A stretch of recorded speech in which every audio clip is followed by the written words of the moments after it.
Data drift is the change in the model input data that will eventually lead to the degradation of your model performance. Actually, data drift is one of the top reasons why model accuracy degrades over time. Thus, monitoring, identifying, detecting data drift helps, on one hand, detect those model performance issues, but on the other hand, also enables you to trigger the retraining process to avoid them.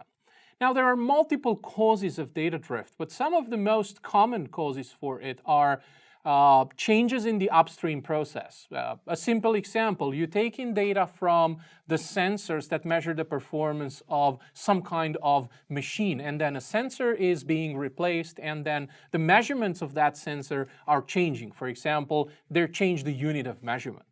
Another cause for data drift is related to data quality issues. Like, playing on the same example, what happens if a sensor breaks? It will start, for example, providing readings that are always zero, and that induces data quality issues.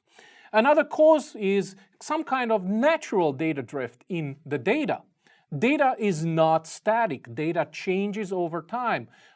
Remember, we have previously used the example of customer behavior. Now, customer behavior is not guaranteed at all to be static. So the data associated with segments of customers can naturally drift in time. There's also drift in terms of some kind of changes in the relationship between different features. For example, at a given point in time, two features might prove to be highly correlated, yet 6 months after that, those two features might have a lesser degree of correlation or even no correlation whatsoever.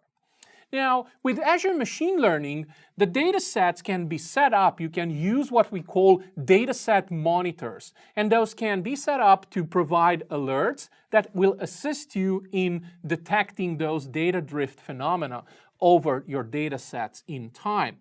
It is very important for you to remember that monitoring for data drift and detecting data drift is a key aspect of machine learning that will help you not only create models that are good at a given point in time, but to have models that keep their level of performance in time.